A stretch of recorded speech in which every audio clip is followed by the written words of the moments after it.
Hi guys, Hamster here. Got another video for you, and what we're looking at today is the Glock 26. And a lot of you may know I am a big Sig fan, and until recently I had zero experience with Glocks. So I decided to rectify that. I had a chance to rectify that, and we took care of that. So now I have some experience on the Glocks, and with the Glock 26. I gotta say, wow, it's a extremely well made and very accurate and very reliable pistol. I can see why people like Glocks. There's a lot of good stuff about a Glock. The design is slightly different than the Sig. A lot of you guys know I like the Sig 239 is what I compared this to at the range the other day. Shot several hundred rounds through the Glock 26. Let's safety check these so everybody's happy. Shot several hundred rounds through the Glock 26. Not a single malfunction.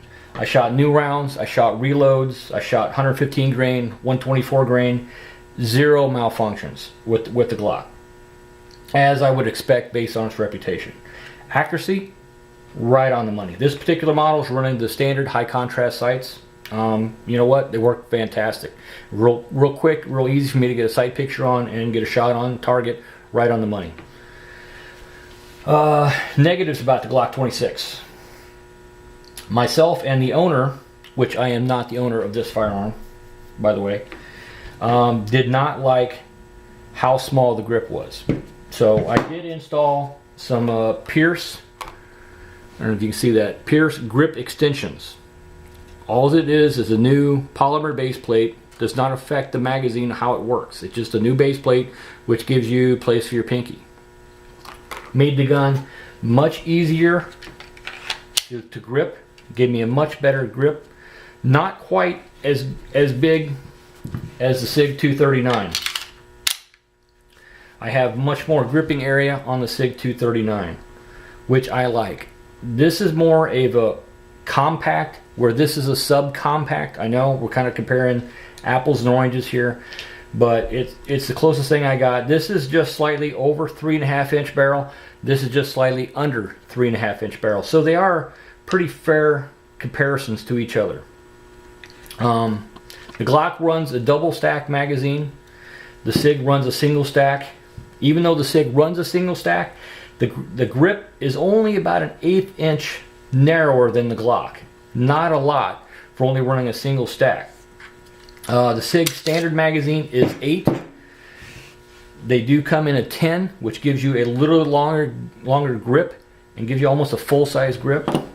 The Glock 26 standard magazine is a 10-round magazine, and these are very nice magazines. It's a little chunkier. You do pick up 2 extra rounds. It's a little chunkier to carry an extra magazine on you. This is a little easier to throw in a pocket somewhere and conceal on your body.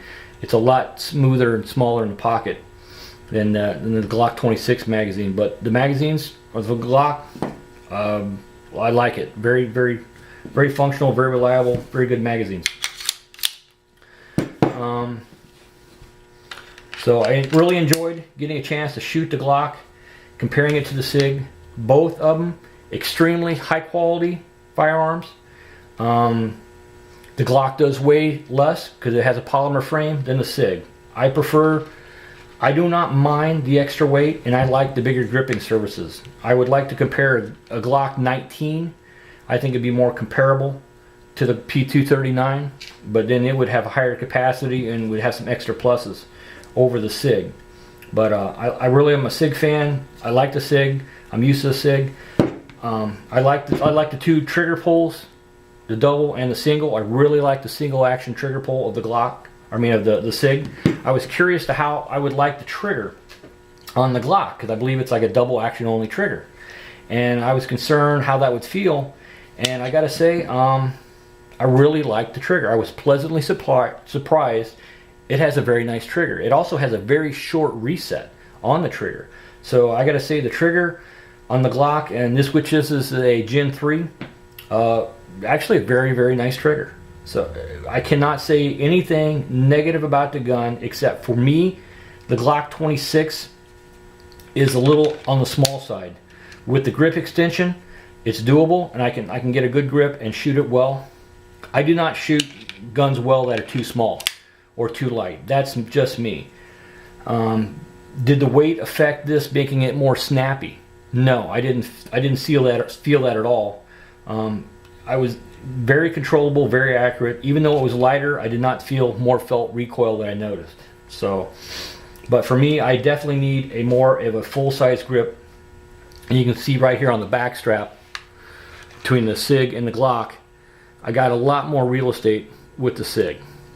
Granted, it may make it harder to conceal than the Glock, but it's going to make me a better shooter, and I'll give up a little bit of concealment for my ability to shoot better and be more accurate. But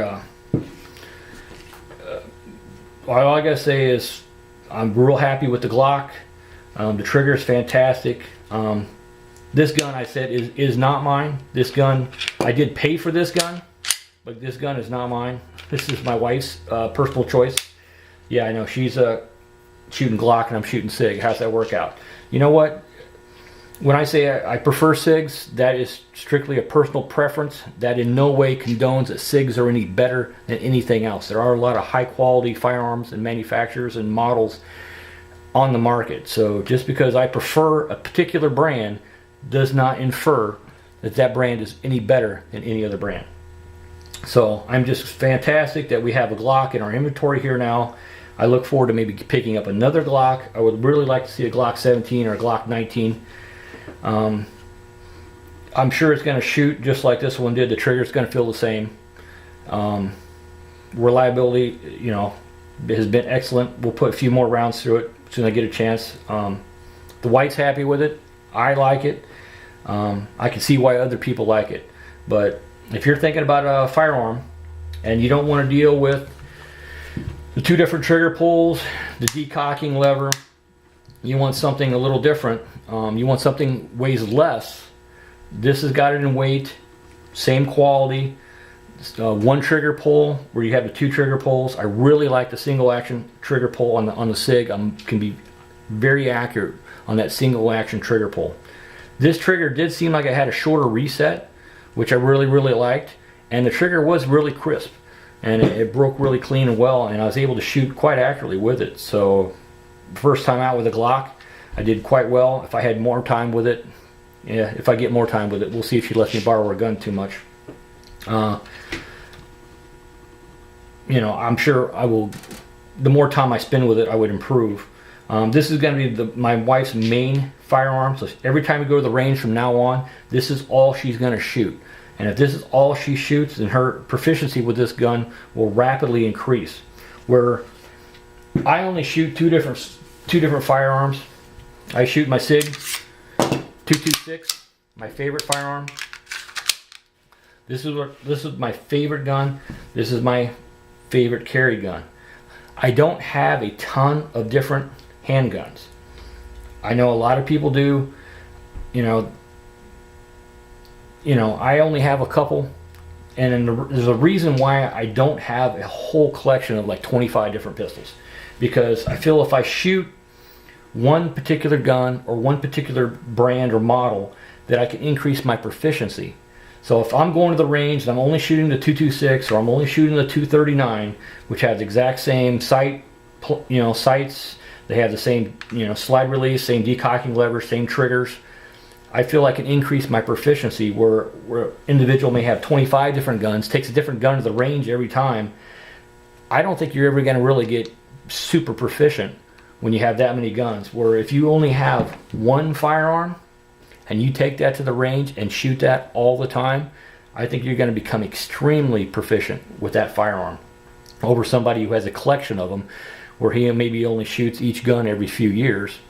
You shoot your gun every month, you only have one gun. You get to know that thing inside and out. You know exactly where you're going to hit with that.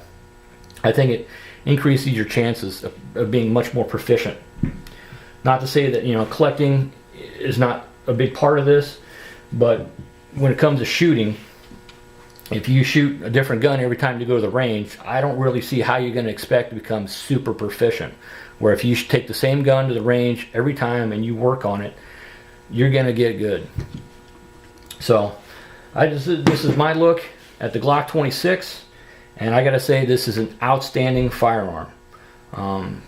So everything that I've heard about Glocks seems to be true. Everything that I've seen with this particular firearm is outstanding. You know, the grip extension on this brings it more into a compact from the subcompact. If you need a subcompact, this is about as short as you can get. So, fantastic firearm. Love the opportunity to finally pick up a Glock and put it in our inventory, and look forward to having more time with this. And if my wife will let me steal it from her once in a while. So, the Glock 26. Thanks for watching.